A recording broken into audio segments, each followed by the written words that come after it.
This week on ANN, the president of Burundi thanks Adventists for the work they're doing in the country. World Church President Ted Wilson visits a very special school in Russia. And 3 regions of World Church meet to discuss the future of publishing ministry. These stories and more coming up.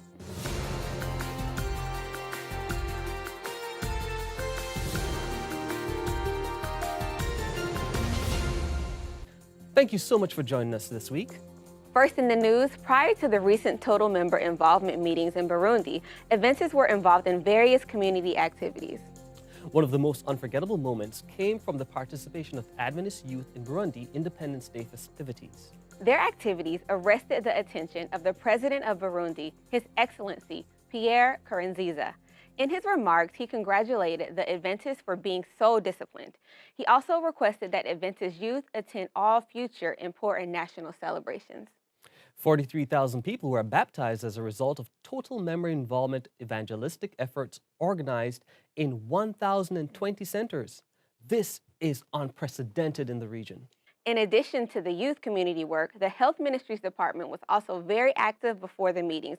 Over 3,100 people were treated free of charge, some receiving counseling on health and lifestyle diseases such as high blood pressure, diabetes, and obesity. More than 500 members donated desperately needed blood to local blood banks. The church also supported government initiatives such as road maintenance and street cleaning. Several groups of Adventist youth, women, and members from Dorcas Ministries visited hospitals and health centers with words of encouragement, food, soap, and clothes. The Adventist Development and Relief Agency also played an invaluable role in helping the needy and most vulnerable. Speakers came from all over the world. By the time they arrived, the church was well known in the country. The local Adventist FM station provided advertising from the beginning to the end of the series. The church in Burundi has accepted the challenge of building new churches and nurturing the new members. The leadership calls upon the global Adventist family to pray for God's mission in their country.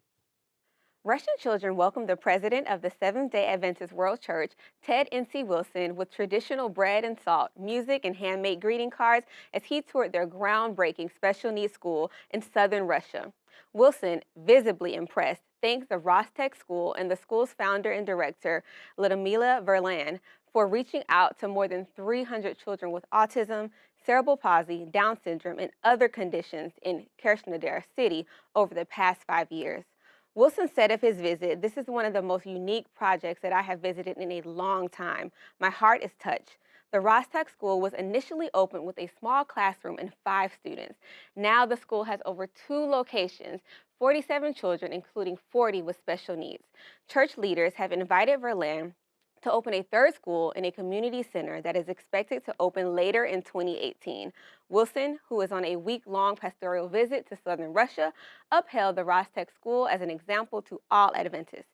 Speaking during an evening sermon to a packed Seventh-day Adventist church in Krasnodar, he said that this is the ministry of Jesus, helping children come to the foot of the cross, especially children who many are confused about how to help. Imagine the impact 21 million Seventh-day Adventists could have around the world with a message of hope by simply sharing a book, a pamphlet, or a tract. That was one statement posed on day 1 of the American Tri-Division Publishing Directors Workshop in Riviera Maya, Mexico. Nearly 150 publishing directors, administrators, and publishing house managers from the Inter-American, North American, and South American regions met to promote the exchange of ideas, strategies, and methods for Seventh-day Adventist literature distribution. Almil Maroney, Director of Publishing Ministries for the Seventh-day Adventist World Church, said to the attendees, "The mission of the publishing ministries exists to proclaim through media the gospel of hope to the whole world in this generation." Mobilizing church members to distribute Adventist literature all around the world is one of the main strategies the World Church Publishing Ministry leaders have been addressing and spearheading during the past few years. Every year in April, a new missionary book is massively distributed around the world. The books are printed at a very low cost so that church members can afford them and distribute them to their communities. Next year's missionary book is entitled Hope for Today's Families by Willie and Elaine Oliver and is set for distribution on World Literature Distribution Day on April 21. The plan with the missionary book is to give members an opportunity to get involved, be encouraged, and become missionaries of the printed word. For an Adventist church in Russia, baking homemade bread has turned into an opportunity to teach people about the Adventist church's health message and bring them into the church. The Adventist church in Eurasia has more.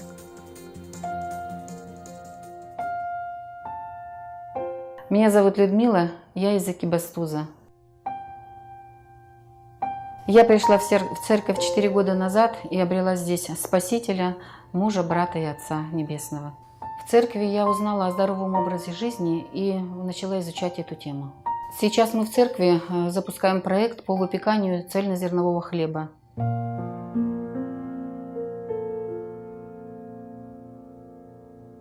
Через выпекание хлеба мы хотим, чтобы наши сестры в церкви и братья, они вели тот образ жизни, который рекомендует нам Господь. И чтобы наши соседи, наши неверующие родственники, приходя к нам, видели, как мы живем, пробовали ту пищу, хлеб тот, который мы едим, и чтобы они захотели тоже его есть.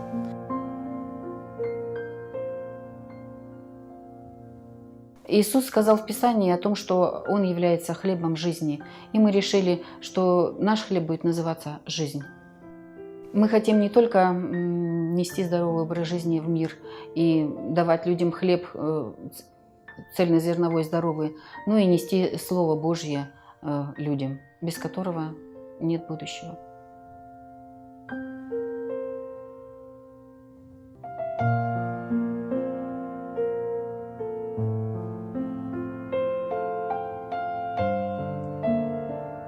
Давайте нести хлеб жизни людям, они так нуждаются в нем.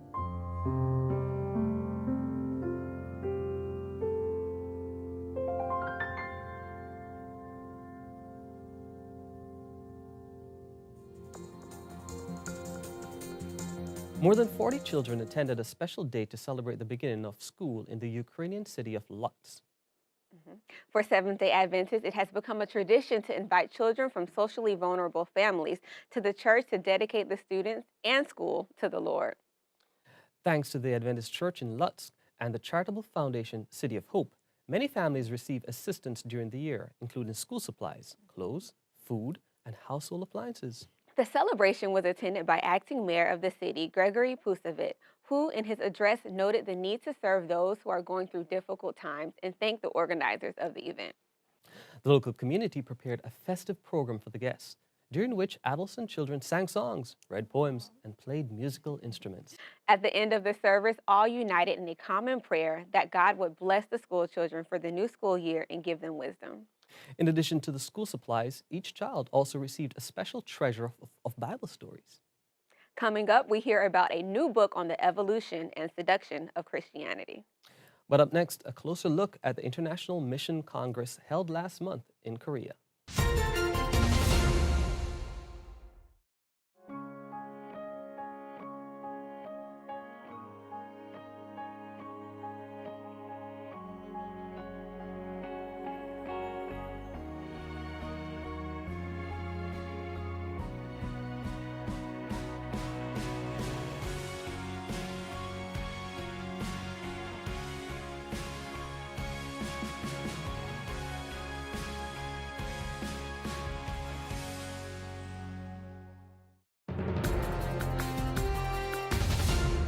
Welcome back.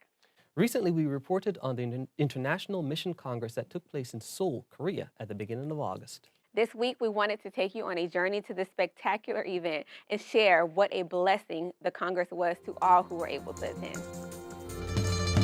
4 dias. Mais de 4.000 pessoas de 40 países. Cerca de 50 refeições tomadas com ordem, disciplina e alegria. E apenas um propósito: Go forward, seguir em frente, ir adiante, cumprindo a missão de compartilhar as boas novas de salvação em Cristo Jesus. Esse foi o lema de 2 encontros que aconteceram simultaneamente. Um deles é o Congresso Internacional de Missão Adventista para a Coreia do Sul, Coreia do Norte, Taiwan, Japão, Mongólia e China.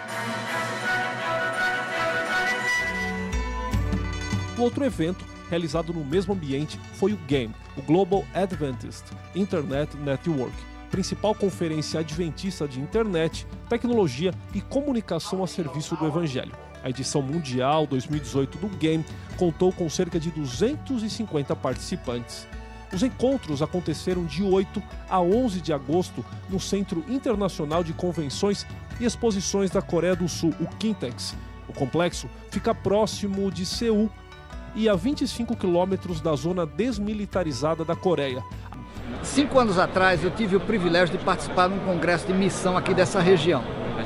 E na hora que eu vi o congresso, eu digo, não, nós precisamos fazer um game junto com esse congresso. Porque é uma maneira de expor aos comunicadores, ao pessoal que lida com tecnologia, expor os asiáticos, as comidas, os costumes, a música. A ideia de Williams Costa Jr., diretor mundial de comunicação da Igreja Adventista do Sétimo Dia, se materializou e o evento se transformou em meio e fim, meio de capacitação e uma experiência multicultural aos participantes. Williams fala do objetivo da edição 2018 da conferência. E esse é o propósito do game, é levar as pessoas a pensar, a sonhar de forma diferente em como vestir essa mensagem de esperança para levar a esperança para as pessoas. O game é um lugar de celebrar o concreto e sonhar com o futuro. É onde o real e o virtual podem conviver juntos e se complementarem, no mesmo instante e no meio de um culto. Isso mesmo, é o que diz Oata Manabu, da Samsung. Ele afirma que em pouco tempo todas as igrejas adventistas vão estar conectadas no sistema que liga digitalmente por meio de um dispositivo eletrônico, pastor e fiéis durante um culto. Seguindo a fórmula deste ano, o Game 2019 vai ser realizado junto a outro evento. Desta vez, a parceria é com a agência humanitária ADRA e a missão será o serviço.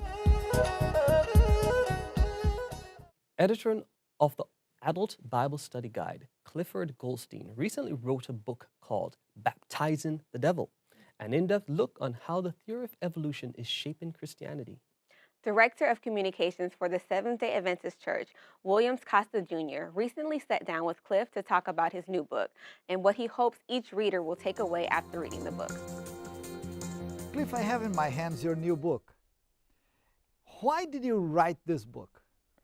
Well, I wrote Baptizing the Devil simply to show people that, we live in a day and age of science, and science is powerful, and science works, and it's revealed many wonderful things to us. So there's this idea, well, science says something, we automatically have to believe it, and that's just not true. And this becomes especially problematic when it comes to origins. Science says we evolved from billions of years ago, and many people think, well, science says it, we have to believe it. And I wrote this book to try to help free people from this kind of epistemological grasp, these chains that science has over many people's minds. That's the point. Well, that's a very interesting title, Baptizing the Devil. Yeah. Why choose this title? What happened was I'm writing the book, and I'm speaking to Christians, and I'm trying to say, hey, I was just looking for an image to try to say, hey, why try to take something that's clearly not Christian and make it Christian, something that's clearly not biblical and make it biblical? And I was maybe the 3rd chapter in, and I'm sitting there writing, thinking, okay, I need an image, just an image. And then I suddenly thought, baptizing the devil. And I thought that was a good image. Mm-hmm. Then I thought, wow, that's the essence of my book. Yes. So that's the title. Okay. If there is one thing that you recommend for people to pay attention on your book, what is this thing? Well, I think you'd have to read the whole book. But again, I think it goes back to what I said in the beginning. Every age has its myths. And we think, oh, no, we don't live in an age of myth. We live in the age of science, and that's where you find truth. Well, I believe that's the great myth of our era. Okay, that's the myth. Well, if it's science, it's got to be true. And I try to show people with this book, hey, let's step back. Science could work. It can make accurate predictions. You can make technology from it. But that's not the same as the science necessarily being true. Mm-hmm. And that's one of the points that I want to get out. But in the end is I've just tried to free people from this knee-jerk reaction. Science says it, therefore it's got to be true. And that's not the truth. Okay, thank you very much. Sure. Congratulations for this realization. God bless. Thank you. Coming up, Emily Mastrapa shares how we can share the message of God with the hearing impaired. But up next, Adventist Mission has an inspiring story of how the youth set the church on fire in Tokyo.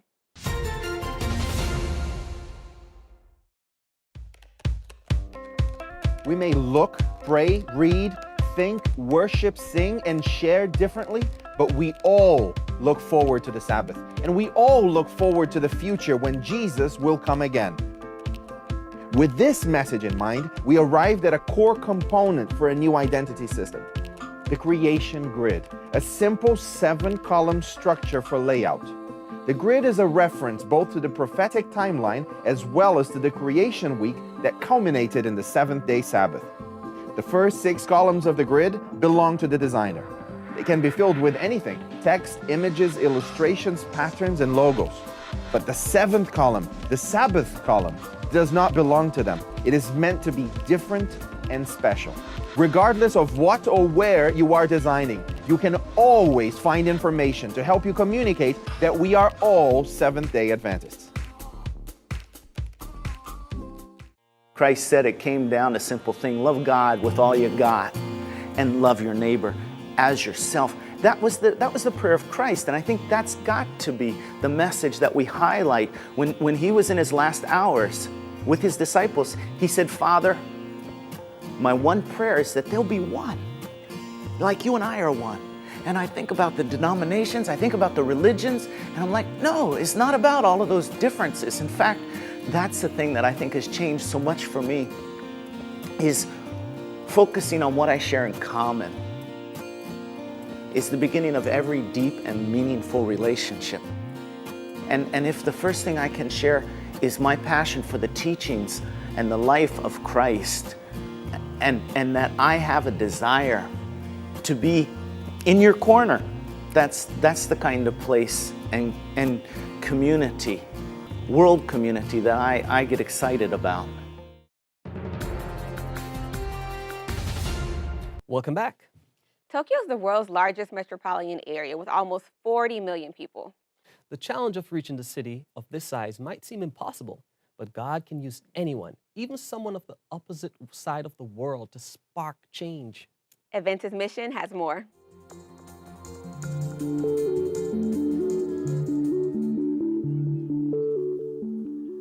God placed this burden on me.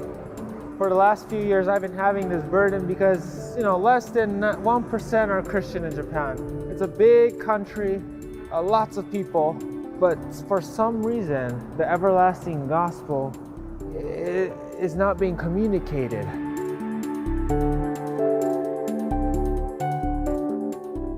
Tokyo is the world's largest metropolitan area with almost 40 million people.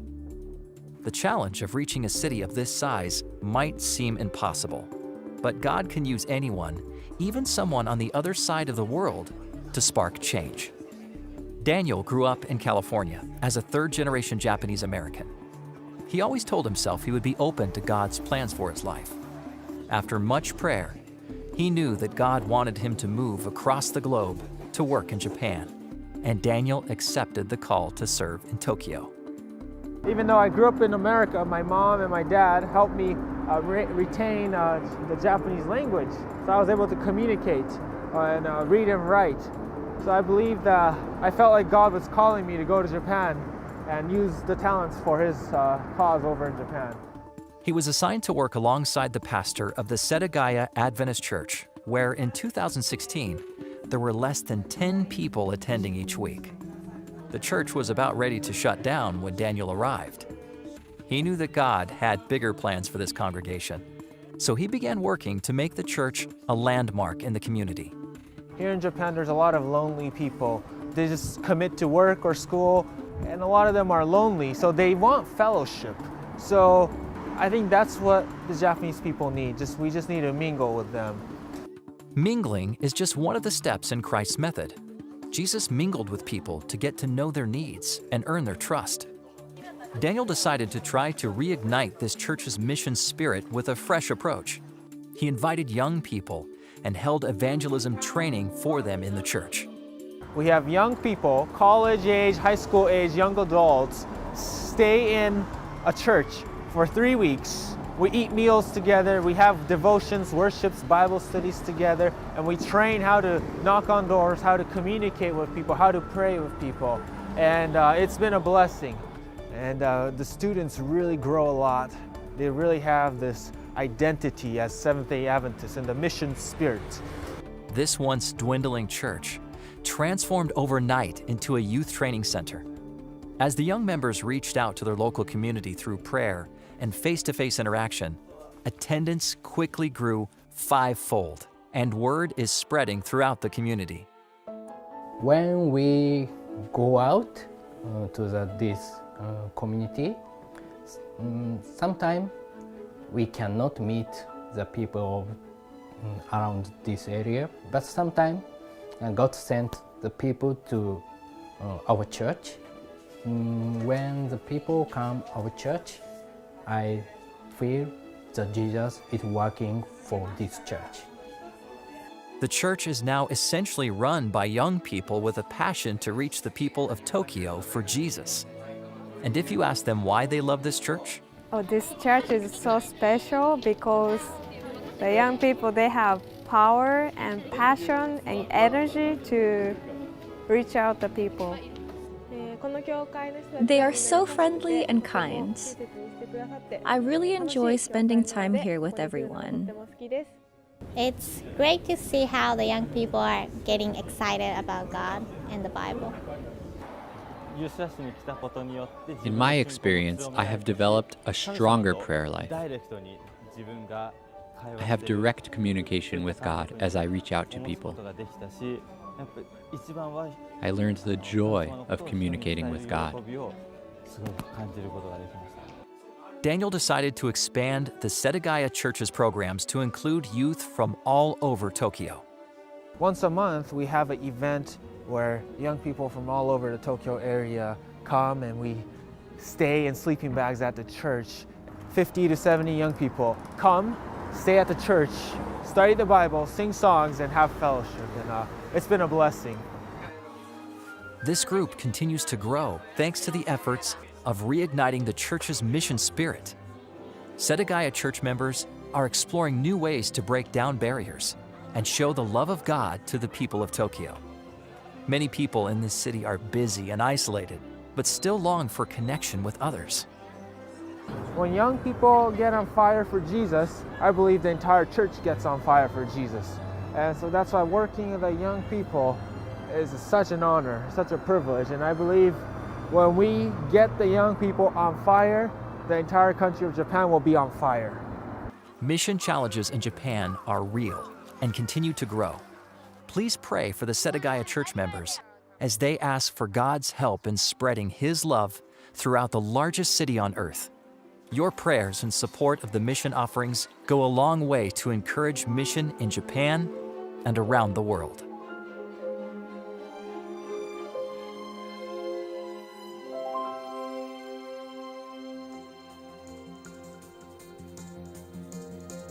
Watch this and other mission stories online by visiting AdventistMission.org.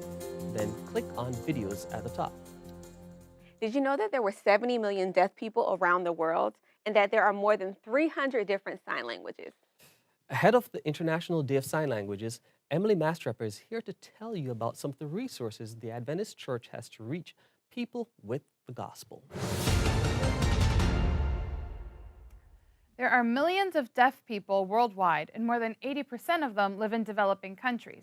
Collectively, they use more than 300 different sign languages. September 23 has been named the International Day of Sign Languages.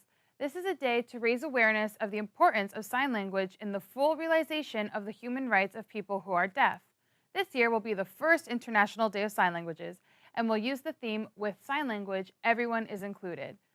This day acknowledges that early access to the sign language and service in sign language, including quality education available in sign language, is vital to the growth and development of the deaf individual. It recognizes the importance of preserving sign language as part of linguistic and cultural diversity. You can visit wfdeaf.org to learn more and to see how you can get involved. And did you know about Hope Channel Deaf? This internet channel was created especially for the deaf and those that are hard of hearing. is an international channel that includes 5 languages: English, Portuguese, German, Spanish, and French, and more languages will be added. All programs are either captioned or in sign language. You can watch at hopechanneldeaf.org. You can also follow along on Facebook at Hope Channel Deaf. And finally, for today's episode, let's turn to David Trim for a look at Adventist history. This week, a giant influence on Adventist medical missionary work passes away. Welcome to This Week in Adventist History. On the 1st of September 1945, in Montreal, Canada, the headquarters of the St. Lawrence Mission was dedicated. In November 1944, the Canadian Union Conference had taken an important step, organizing a new mission to work for the French-speaking people of Eastern Canada. Up to that point, Adventism had chiefly spread among English, German, and Russian-speaking Canadians. The first superintendent of the St. Lawrence Mission was André Lecoultre, a French-speaking Swiss missionary to Canada who was editor of the church's French-language magazine, Le Messager. On September 4, 1950, Dr. William A. George died at the age of 84. George was a huge influence on Adventist medical missionary work in the first third of the 20th century. A graduate of Battle Creek College and the University of Michigan Medical School, George served on the faculty of Battle Creek College and then of the American Medical Missionary College, the first Adventist medical school. When it opened in Battle Creek on October 1st, 1895, Dr. George taught the very first class. In 1901, he and his wife Lyra, who was also a medical doctor, moved to the Nebraska Sanitarium at College View, where they served for 6 years.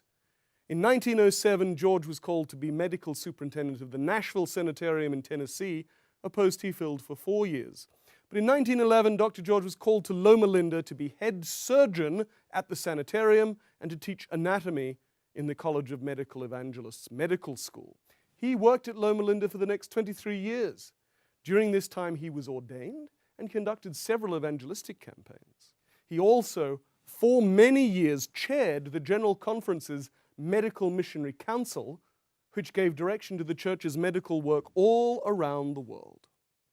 He died in Loma Linda, to which he had devoted so much of his career. That was This Week in Adventist History. Thanks for watching ANN. Join us next week for more news from the headquarters of the Seventh-day Adventist Church. We'd love to hear from you. Send us your feedback and tell us how your church is making a difference in its community. Be sure to capture plenty of video footage and photos and write up a summary of the event's important details. And feel free to send full video reports as well. You can reach us by sending an email to annvideo11@gmail.com. Before we say goodbye, here's some good news from the book of Proverbs, chapter 17, verse 17. As it says, a friend loves at all times, and a brother is born for a time of adversity. Amen. Well, that's our program for this week. And remember, you can always visit news.adventist.org for daily news and videos. Until next time, God bless. Take care.